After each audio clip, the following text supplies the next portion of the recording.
ಮಂಡ್ಯ ಜಿಲ್ಲಾ ಕಾರ್ಯನಿರತ ಪತ್ರಕರ್ತರ ಸಂಘದ ಕಚೇರಿ ಆವರಣದಲ್ಲಿ ನಮ್ಮ ನವೀನ್ ಅವರು, ಹಿಂದೆ ಅವರು ನಿಕಟಪೂರ್ವ ಅಧ್ಯಕ್ಷರಾಗಿದ್ದಂಥವ್ರು ಈ ಸಂಘಕ್ಕೆ, ಹಾಗೆ ನಮ್ಮ ಜೀವಧಾರೆ ಟ್ರಸ್ಟ್ನ ನಟರಾಜ್ ಅವರು, ಅವರ ಇಡೀ ತಂಡ ಒಂದು ಒಳ್ಳೆಯ ಕೆಲಸವನ್ನ ಆ ಇಬ್ಬರು ಪೂಜ್ಯರು ಮತ್ತು ಗಣ್ಯರ ಒಂದು ಹುಟ್ಟುಹಬ್ಬವನ್ನು ಅರ್ಥಪೂರ್ಣವಾಗಿ ಆಚರಣೆ ಮಾಡಬೇಕು ಅಂತ ಹೇಳಿ ಈ ಒಂದು ವೇದಿಕೆಯನ್ನು ನಿರ್ಮಾಣ ಮಾಡಿ ಒಂದು ಒಳ್ಳೆಯ ಕೆಲಸವನ್ನು ಮಾಡ್ತಾ ಇದ್ದಾರೆ.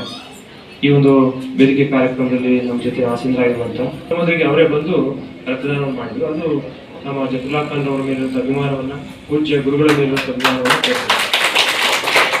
ಇವತ್ತು ನಮ್ಮ ನವೀನ್ ರವರು ನನಗೆ ಒಂದೊಂದ್ಸಲ ಆಶ್ಚರ್ಯ ಆಗೋದು, ನವೀನ್ ಅವರು ಜಫರುಲ್ಲಾ ಖಾನ್ ಅವ್ರಿಗೆ ಎಷ್ಟು ಕ್ಲೋಸ್ ಇದಾರಲ್ಲ ಅಂತ. ನಾನು ಇಲ್ಲಿ ಅಡಿಷನಲ್ DC ಆಗಿ ಕೆಲಸ ಮಾಡ್ಬೇಕಾದ್ರೆ ಒಮ್ಮೆ ಅವ್ರನ್ನ ಪರಿಚಯ ಮಾಡಿಕೊಟ್ರು. ನಮ್ಮ ಗುರುಗಳಿಗೆ ಡಾಕ್ಟರ್ ಜಫರುಲ್ಲಾ ಖಾನ್ ಅವರು ಬಹಳ ಆತ್ಮೀಯರು, ಯಾವಾಗ್ಲೂ ಹೇಳರು. ನಮ್ಮ ಗುರುಗಳು ಚಂದ್ರಶೇಖರನಾಥ ಸ್ವಾಮಿಗಳು ಜಫರುಲ್ಲಾ ಖಾನ್ ಅವ್ರಿಗೆ ಬಹಳ ಆತ್ಮೀಯರು. ಅವರು ಯಾವಾಗಲೂ ಕೂಡ ಮಠಕ್ಕೆ ಹೋಗ್ತಾ ಇರ್ತಾರೆ. ನಾನು ಬಂದ್ಮೇಲೆ ಬಂದಿಲ್ಲ, ನವೀನ್ ಅವರು ಅದನ್ನ ಹೇಳ್ತಾ ಇದ್ದೆ, ಯಾಕೆ ಕರ್ಕೊಂಡು ಬಂದಿಲ್ಲ ನೀವು ಅಂತ. ಇಲ್ಲಿ ಅಡಿಷನಲ್ DC ಆಗಿದ್ದಂಥ ಸಂದರ್ಭದಲ್ಲಿ ತ್ರಿನೇತ್ರ ಮಹಾಂತ ಶಿವಯೋಗಿಗಳ ಆಶ್ರಮದಲ್ಲಿ ಜಫರುಲ್ಲಾ ಖಾನ್ ಅವರು ನನಗೆ ಭೇಟಿ ಆದರು. ನಾನು ಇಲ್ಲಿ ಅಡಿಷನಲ್ DC ಇದ್ದಂಥ ಸಂದರ್ಭದಲ್ಲಿ ಅವ್ರ ಮಾತುಗಳು ಕೇಳಿಸ್ಕೊಂಡೆ. ನಾವು ಭಾಷಣ ಮಾಡಿದ್ರಲ್ಲಿ ಒಂದು ಸಣ್ಣ ಭಾಷಣ ಮಾಡಿದ್ರು, ದೊಡ್ಡ ದೊಡ್ಡವರೆಲ್ಲ ಬಂದಿದ್ರು. ಆ ಕಾರ್ಯಕ್ರಮದಲ್ಲಿ ಅವ್ರಿಗೆ ಅವಕಾಶ ಕೊಟ್ಟಿದ್ರು. ಎಷ್ಟು ಅವರಲ್ಲಿ ಒಂದು ಮಾನವ ಪ್ರೀತಿ ಇದೆ ಅಂತ. ಮಾನವ ಪ್ರೀತಿ, ದೇಶದ ಮೇಲೆ ಪ್ರೀತಿ ಇರಲಿ, ಧರ್ಮದ ಮೇಲೆ ಪ್ರೀತಿ ಇರಲಿ, ಜನತೆ ಜಾತಿ ಮೇಲೆ ಪ್ರೀತಿ ಇರಲಿ, ಅದು ದಟ್ ಇಸ್ ಡಿಫರೆಂಟ್. ಆದರೆ ಮಾನವರ ಮೇಲಿನ ಪ್ರೀತಿ, ಒಂದು ಮಾನವ ಸಹಜವಾದಂಥ ಒಂದು ಮಾನವೀಯತೆಯ ಪ್ರಜ್ಞೆ ಅವರಲ್ಲಿ ಇದ್ದಿಂದ ನೋಡಿ ಅವ್ರ ಮಾತನ್ನ ನಾನು ಬಹಳ ತಿಳ್ಕೊಂಡೆ. ಬಹಳ ನಿಷ್ಕಲ್ಮಶವಾಗಿ ಎಲ್ಲರೂ ಉದ್ದೇಶಿಸಿ ನಾವೆಲ್ಲರೂ ಕೂಡ ಮಾನವರು, ಮಾನವ ಗುಣವನ್ನ ಮೊದಲು ಮಾಡಿಕೊಂಡು ಬದುಕು ನಡೆಸೋಣ ಅಂತ ಹೇಳ್ತಂತ ಡಾಕ್ಟರ್ ಜಫರುಲ್ಲಾ ಖಾನ್ ಅವರ ಹುಟ್ಟಿದ ಹಬ್ಬವನ್ನ ಆಚರಣೆ ಮಾಡುವ ಸಂದರ್ಭದಲ್ಲಿ ಆ ಪುಣ್ಯಾತ್ಮನಿಗೆ ಇನ್ನೂ ಒಂದಷ್ಟು ಶಕ್ತಿ ಸಿಗಲಿ, ಸಮಾಜಕ್ಕೆ ನಿಷ್ಕಲ್ಮಶವಾಗಿ ಸೇವೆಯನ್ನ ಮಾಡುವಂತ ಒಂದು ಆರೋಗ್ಯವನ್ನ, ಶಕ್ತಿಯನ್ನ, ಸಾಮರ್ಥ್ಯವನ್ನ ಆ ಭಗವಂತ ಶ್ರೀ ಕಾಲಭೈರವೇಶ್ವರ ಮಹಾಮೇರು ಗಣಪತಿ ಸ್ವಾಮಿ ಅವರಿಗೆ ದಯಪಾಲಿಸಲಿ ಅಂತೇಳಿ ಎಲ್ಲರ ಪರವಾಗಿ ನಾನು ಪ್ರಾರ್ಥನೆ ಮಾಡಿಕೊಂಡು ಅವರಿಗೆ ಶುಭವನ್ನು ಕೋರ್ತೇನೆ.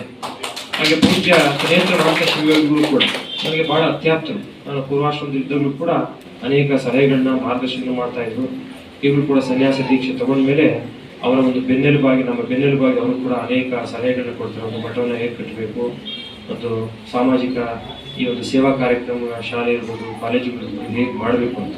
ಆ ಪೂಜ್ಯರ ಹುಟ್ಟುಹಬ್ಬವೂ ಕೂಡ ಇವತ್ತಿದೆ. ನಾವು ಕೂಡ ಅಲ್ಲಿ ಹೋಗಬೇಕಾಗಿದೆ. ಅವರ ಹುಟ್ಟುಹಬ್ಬದ ಸಂದರ್ಭದಲ್ಲಿ ಎಲ್ಲ ಭಕ್ತರು ಸೇರಿದ್ದು ಒಂದು ಕಾರ್ಯವನ್ನು ಮಾಡುವಂಥ ಸಂದರ್ಭದಲ್ಲಿ ಪೂಜ್ಯಗೂ ಕೂಡ ಭಗವಂತನ ಹೆಚ್ಚಿನ ಶಕ್ತಿಯನ್ನು ಕೊಡಲಿ ಅಂತ ಹೇಳಿ ಪ್ರಾರ್ಥನೆ ಮಾಡಿಕೊಂಡು, ಜಫರುಲ್ಲಾ ಖಾನ್ ಅವ್ರ ಬಗ್ಗೆ ಹೇಳ್ಬೇಕಾದ ಬಹಳಷ್ಟಿದೆ.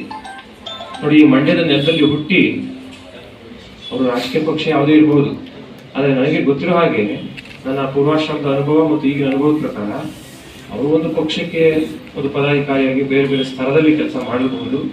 ಆದರೆ ಅದಕ್ಕೂ ಭಿನ್ನವಾಗಿ ಜನಸಮೂಹದಲ್ಲಿ ಎಲ್ಲರ ಜೊತೆನೂ ಕೂಡ ಬಹಳ ಪ್ರೀತಿಯಿಂದ, ಒಂದು ಮಮತೆಯಿಂದ, ಒಂದು ನಿಷ್ಕಲ್ಮಶ ಭಾವದಿಂದ ಅವರು ಸೇರ್ತಾರಲ್ಲ, ಗುಂಪಿನಲ್ಲಿ, ಸಮುದಾಯದಲ್ಲಿ ಜಾತ್ಯತೀತವಾಗಿ, ಧರ್ಮಾತೀತವಾಗಿ ಸೇರಿ ಎಲ್ಲರೂ ಕೂಡ ಅವ್ರನ್ನ ಒಂದು ಮನೆಯ ಕುಟುಂಬದ ಸದಸ್ಯರ ಹಾಗೆ ಪ್ರೀತಿಸುವಂತ ಒಂದು ಭಾವನೆಯನ್ನ, ಒಂದು ವರ್ತನೆಯನ್ನು ಅವರು ತೋರಿಸ್ತಾರೆ. ಹಾಗಾಗಿ ಮೋಸ್ಟ್ಲಿ ನನಗೆ ಅವತ್ತು ಪ್ರಶ್ನೆ ಬಂದಿತ್ತು, ಇವತ್ತು ಕ್ಲಿಯರ್ ಆಯ್ತು. ಅವರ ಈ ಮಾನವ ಪ್ರೀತಿಗೋಸ್ಕರನೇ ನಮ್ಮ ನವೀನ್ ಅವರು, ನಮ್ಮ ಜೀವಧಾರೆ ಟ್ರಸ್ಟ್ ನಟರಾಜ್ ಅವರು, ಇಲ್ಲಿ ಬಂದಿರುವಂತ ಎಲ್ಲ ಅಭಿಮಾನಿಗಳು, ರಕ್ತದಾನಿಗಳು ಅವರ ಹುಟ್ಟುಹಬ್ಬವನ್ನ ರಕ್ತದಾನ ಮಾಡೋದ್ರ ಮೂಲಕ, ಜೊತೆಗೆ ಸಸಿಗಳನ್ನ ವಿತರಣೆ ಮಾಡೋದ್ರ ಮೂಲಕ ಒಂದು ಒಳ್ಳೆ ಕೆಲಸವನ್ನು ಮಾಡ್ತಾ ಇದ್ದೀವಿ. ರಕ್ತದಾನ ಮನುಷ್ಯರಿಗೆ ಜೀವದಾನ ಮಾಡಿದರೆ, ಈ ಸಸಿಗಳ ದಾನ ಮಾಡುವಂಥದ್ದು ಭೂತಾಯಿಯ ಒಡಲಲ್ಲಿ ಒಂದು ಮರವನ್ನು ಬೆಳೆಸಲಿಕ್ಕೆ, ಫಲವನ್ನು ಪಡೀಲಿಕ್ಕೆ, ಪರಿಸರವನ್ನು ಉಳಿಸಲಿಕ್ಕೆ ಕಾರಣ ಆಗುತ್ತೆ. ಹಾಗಾಗಿ ಅವರ ಹುಟ್ಟುಹಬ್ಬ ಒಂದು ಶ್ರೇಷ್ಠವಾಗಿದೆ. ಅವರ ಹುಟ್ಟಿದ ಹಬ್ಬದ ದಿವಸ ಇವತ್ತು ನಾವೆಲ್ಲರೂ ಕೂಡ ಸೇರಿ ಅವರಿಗೆ ಹೆಚ್ಚಿನ ಶಕ್ತಿಯನ್ನು, ಆರೋಗ್ಯವನ್ನು ಕೊಡಲಿ ಭಗವಂತ.